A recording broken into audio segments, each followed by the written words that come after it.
never heard this song before. It's disgusting that I've never heard this song before. Oh, I want to sing it immediately. But I got to record my video. Oh, I wasn't expecting that. Oh my God. I think I'm in love. Just, wow. Kia ora and welcome. My name's Stevie and I'm your vocal coach for today because we're going to be taking a look at nothing but Thieves with Impossible orchestral version. You know I'm a sucker for an orchestral version, okay? But if you want to learn more about your favorite artists and how they're creating these insane sounds, what are they doing with their vocal technique, and how can you apply them to your own voice, hit the subscribe button. I'd love to geek out with you more often. Anyway, let's just get straight to the video. Nothing but Thieves. I've never heard this song before.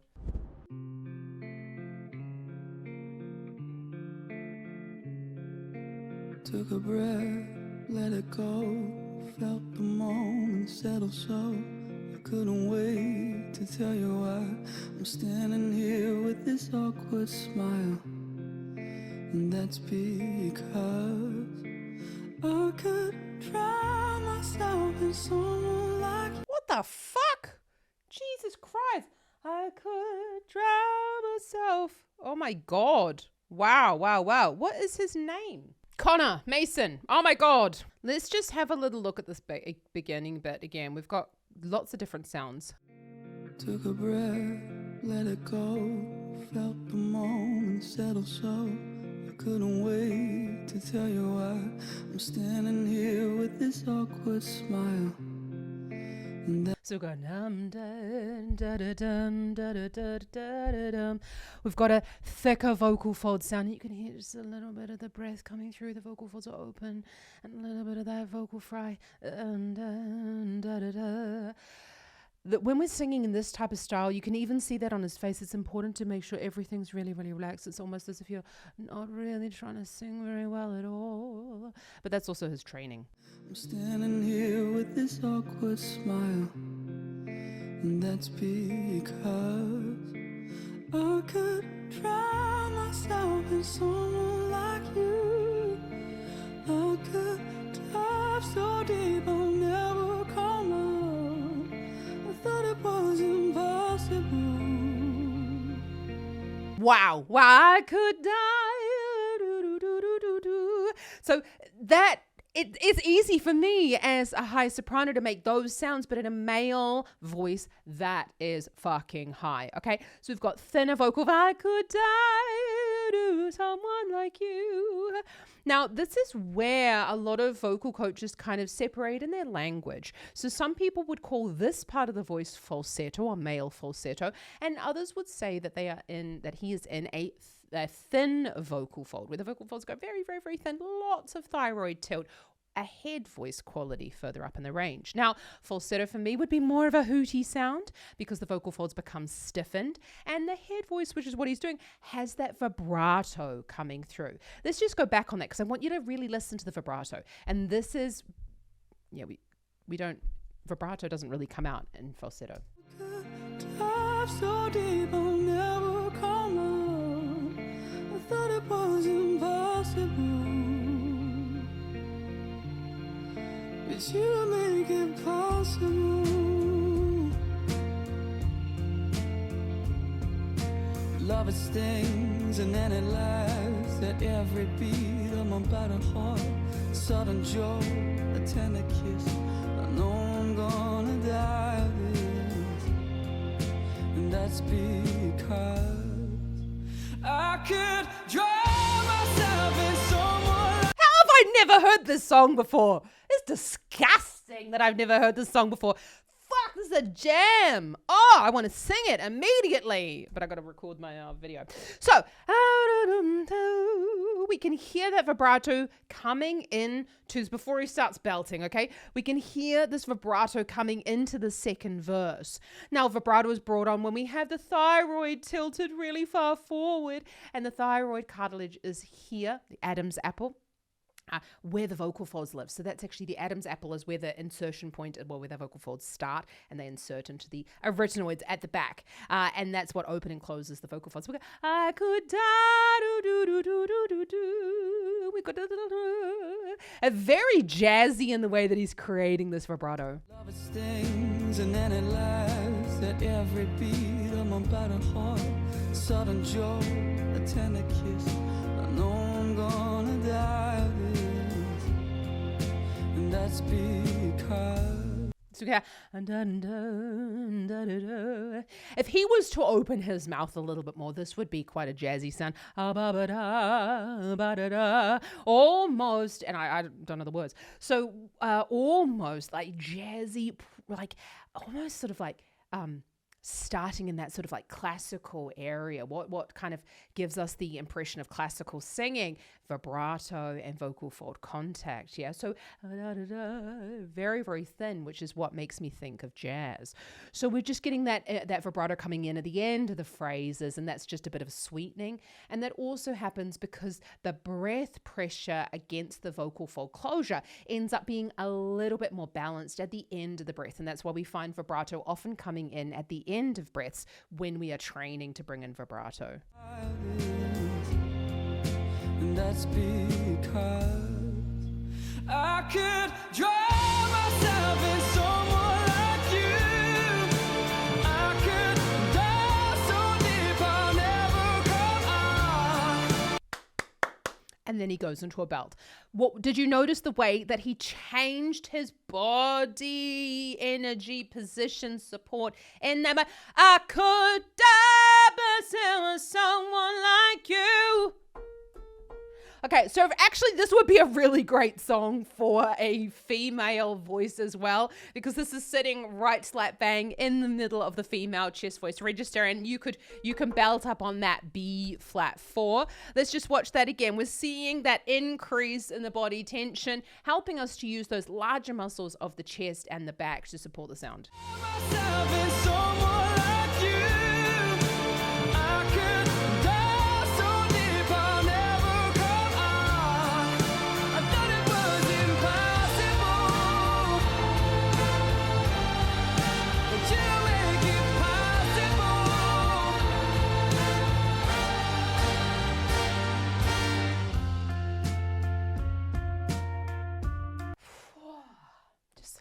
Wow. That was stunning. That was stunning. We even heard why we make impossible. That forward vowel, tongue coming forward for that closed vowel. Singing an all vowel on that vocal quality often ends up meaning that the tongue goes backwards. Obviously, Connor is a professional singer. He's been doing this for a long period of time.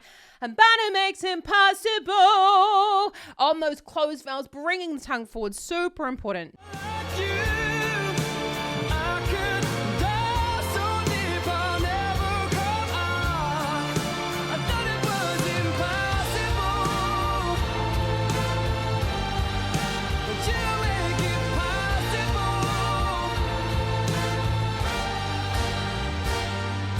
So I thought it was impossible. Wow. So up on that B flat 4, I thought it was impossible. This is high for a male chest voice register. Basically anything above the middle C within the male voice, we need to make changes in order to reach the sound. Obviously, look, Connor is a tenor, right? We're hearing that brightness to the sound. I thought it was impossible. Now, the voice classification has mainly to do with the size of the larynx. Just like you see all my different types of stringed instruments here, right? I have a 3/4 guitar. So this little baritone ukulele, you could say would be like a tenor's voice, right? Smaller instrument, brighter sound. This 3/4 guitar, you could say would maybe be the baritone of the instrument because it's a slightly bigger instrument, slightly darker tone. And that you don't see these ones, but these are just sort of like full-size classical guitars. So those ones are darker. So we could almost call those like the bass of the singers. So we've got that larger instrument, darker tone. Okay, so you don't get to choose your voice classification.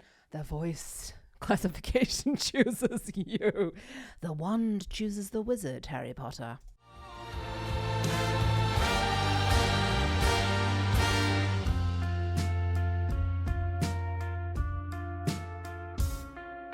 I'll take a smooth with the road. Feels so fucked up to be in love. Another day, another night.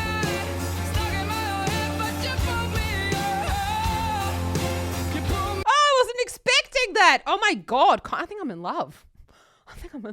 Connor.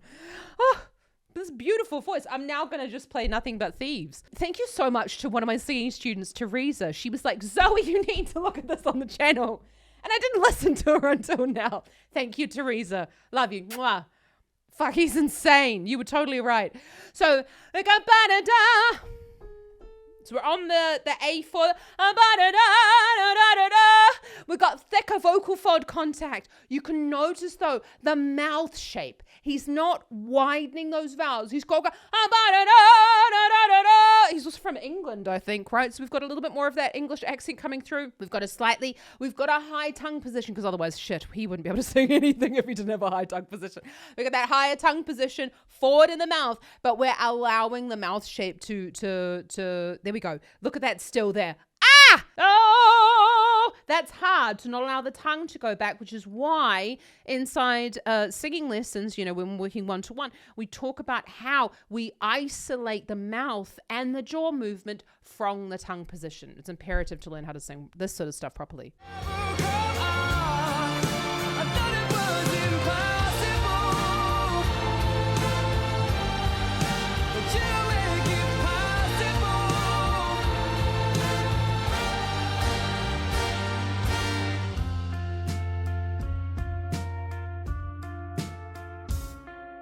I'll take a smooth with the road. Feels so fucked up to be in love. Another day, another night.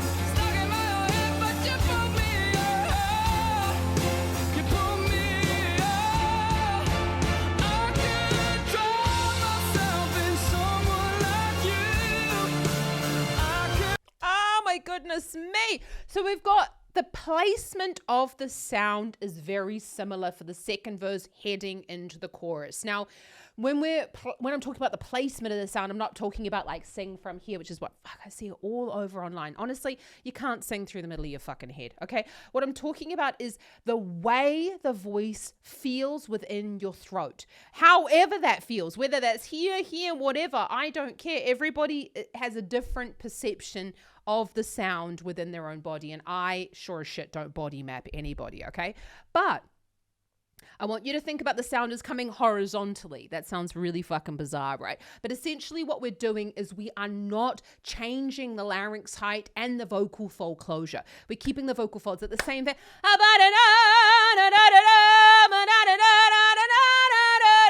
Keeping that vocal fold contact the same, okay? It needs to thin slightly as we go higher in the range, but we're essentially keeping good vocal fold contact. And we're thinking about the pitch going this way, okay? Or you can make it go this way, okay? Probably fits better in my camera. So when we're thinking about it going side to side or horizontally, then what we're not getting are these ginormous changes in timbre and position, okay? Because if we just let the fucking larynx just wave around in the wind, that's where we start to get this tightening feeling in the back of the throat. So fucked up to be in love. Another day, another night. Stuck in my own head, but you pulled me up. We can fucking understand every word. These are something out but to pull me up. I don't know the lyrics though. So this is very classical in the way that we approach it. We're keeping the structure there. I'm stuck in my head, but you pull me up. We're sort of like just placing the consonants over top of that slipstream of the sound. Pull me up. I could drown myself in someone like you. I could dive so deep I'll never come out. I thought it was impossible, but you make it possible. Somebody told me, and I think that there's a chance. Oh my goodness me. What a fucking stunning singer. Oh, wow. Jesus. There's just something so wonderful, isn't there, about someone like really embracing their sound and like just really embracing the fullness of the performance. There's something just so beautiful about that. Absolutely stunning. This is, and I see this in the comments all the time about people going, you can't teach people to sing like that. Fuck off. they've been around. What did it say on the Google? Okay, wait. They have been around since 2012, this band, okay? So they've been together since I don't know how old they are. But anyway, they've been together for 14 years, okay? Can't tell me that they were this good 14 years ago. Maybe they were good.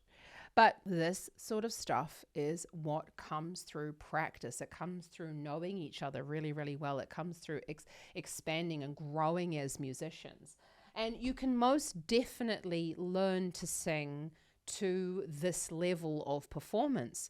But it takes a shitload of work, okay? It takes a shitload of work. It takes a lot of practice. And if you're willing to put in the effort, and if you want to get there, then, well, teachers like myself can help you get there. And that's exactly why I started my online singing school, the Vocal Academy, because I want to show you that it's possible to get here.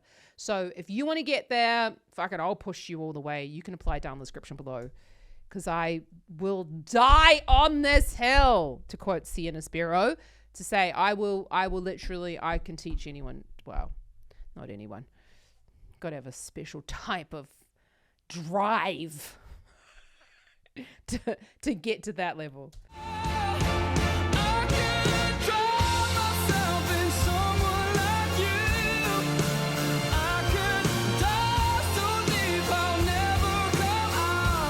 This is like vocal technique perfection. I noticed. Did you notice that he was going, I could die instead of someone like you.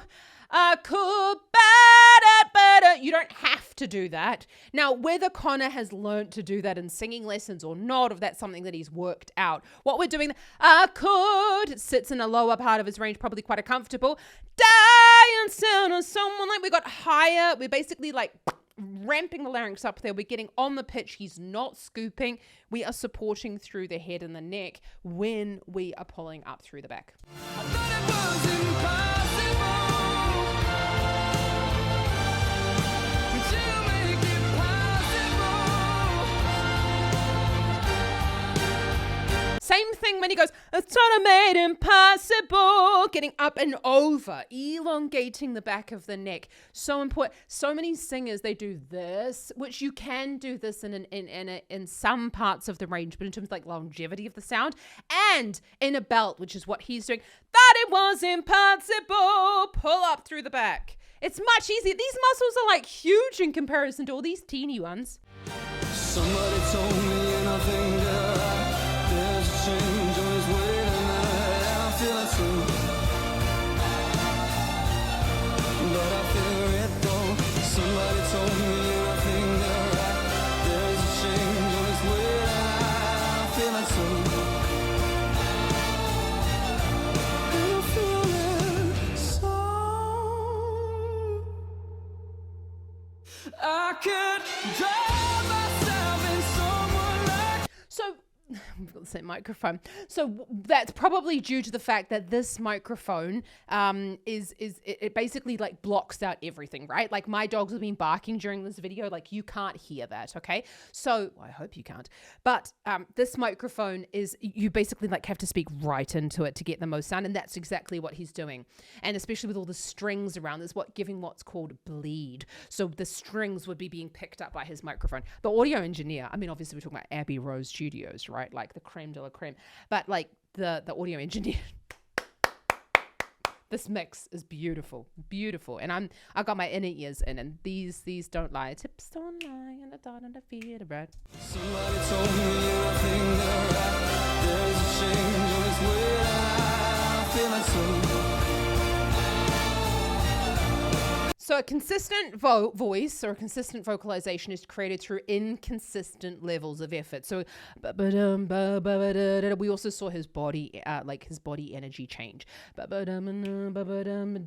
Impossible. Yeah, we saw that lowering of the tension, the lowering of the sort of the energy. I'd say the energy in general, but he's doing less to create an easier sound within his range. I see this so often in singers that they try to keep that energy flowing through, and then it ends up sounding really, really pressed.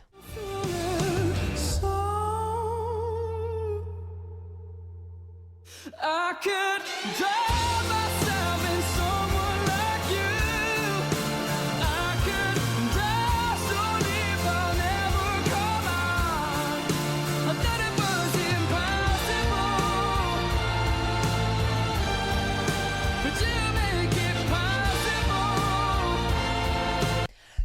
see the way in which Connor is also getting more body energy into I thought it was impossible. We've got a thicker vocal fold feeling there. We've got more tension altogether in the body. Now, whenever I say tension in terms of singing, a lot of people start to go like, and pressurizing the sound. That's not what he's doing. We don't have any distortion and say, I thought it was impossible. We have quite a clean sound in there. So when we're talking about distortions, we talk about a distorted sound where there is like an effect that we're putting on that sound, which we can manipulate the placement of the sound and all these sorts of things. I am not a harsh vocals or distortion teacher, but I'll put a link in the description below if you are looking to do that, although he's not fucking doing it. And then on the other side, we have what we would call a clean sound, which is a non-distorted sound, which is what Connor's doing here. But what we've got is we've got tension throughout the body in places that we are supporting the sound rather than squeezing the sound. I thought it was impossible. High tongue, really important. Let's watch his tongue position going forward.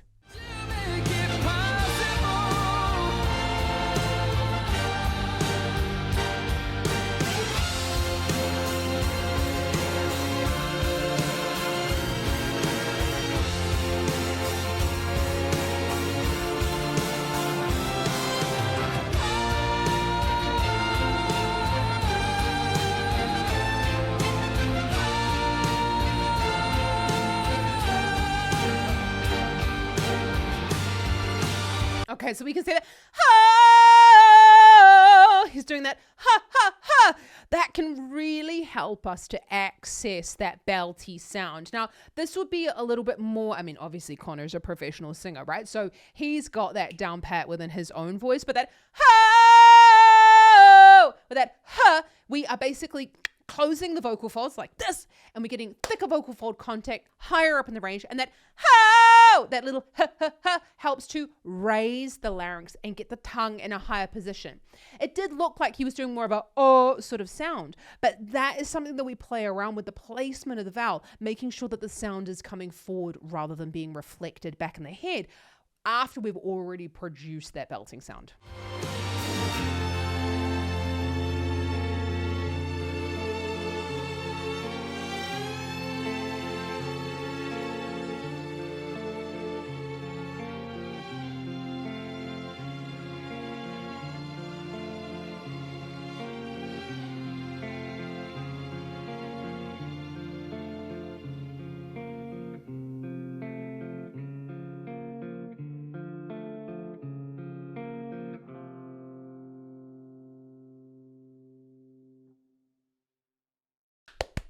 Absolutely love that. Oh my goodness me. So I did say something really silly about the strings coming through the microphone. Obviously they're sitting in a different room, Zoe. Oh, the magic of theatre, the magic of film. Can you see those little things in his ears there? Now, I don't often talk about the equipment that singers are using, but these little things are called inner ear monitoring systems. So you can see I've got just like little cheapy Shure ones. And the beauty about these ones is that they are actually, so they go around the back of my head like this, just like with Connor. He's got better ones than I do. But what we're actually getting here is we're getting a really clean sound, but they're also extremely comfortable to wear within the ears. Now, a singer will wear these because firstly, to protect their hearing from the drums. So an acoustic drum set is extremely loud. And secondly, so that they can also hear their own voices while they are singing. It takes a little bit of getting used to singing with earphones. It can be feeling very, very odd. So I would suggest to you, if you don't have to get these inner ear monitoring systems, although actually I'll put a link in the description below for it. These are just little €100 ones from Shure. They have done me very, very well for the last couple of years. I'm very excited. I'm getting new ones though in a couple of weeks. I finally splashed out. But if you are looking to work as a pop rock, or, you know, we're looking, I suppose this is like poppy, rocky sort of stuff. If you are looking to work as a professional singer, you are going to need to get used to hearing your own voice and singing with it. It's a completely different experience to when you're singing acoustically. So I would suggest that you get yourself a laptop with, say, something as easy as GarageBand or something, some sort of recording software, so that you can record yourself and listen back to it while you're wearing earphones, because the singing with the earphones is a very strange process. And unless you've got all the monitoring systems going on, it's a bit difficult to do that in a practice situation like here. Or what you can do is you can get yourself, you can't really see it behind there, I've got my little Bose speaker, and you can do that with just an SM58 microphone. I should really have all this stuff like to hand, but it's all in my nifty little cupboard there, and I cleaned up. But just like, I've got the equipment list down in the description below, because learning to sing with a microphone with inner ear monitoring, this is a separate kettle of fish, okay? But it depends on what sort of level you're at with your singing, and that's exactly what we talk about inside the Vocal Academy. We talk all about when should you be bothering to invest in this sort of stuff? When should you be thinking about introducing this into your own practice? Because it's not about just going all this new crap on top of your singing. We also want you to get used to the feeling and sensations of your own voice. So you can check out the description for that link. And we've never looked at Nothing But Thieves here, but I'm going to pop something up very, very similar so you can continue learning. Oh my God, I can't believe I leave this at the end of the video. I have a new community. I'm so excited. If you've enjoyed this video, come join me over in the Vocal Hub, where I'm going to be, like, my entire YouTube channel is available there for you, ad-free, as well as all the exercises that I talk about in my videos. And you're going to join me for live analyses, live streams, and Q&As. I can't wait. I've been thinking about how the fuck can I hang out with you more often. I want to see you. I want to talk about these things. I get so many questions in the comments. Come and ask your questions, because I'm not the biggest commenter, but I do like chatting. So come chat with me. Anyone can learn to sing. It's about learning to use these muscles. It's about understanding your voice. Mwah! Happy singing. Ka kite anō.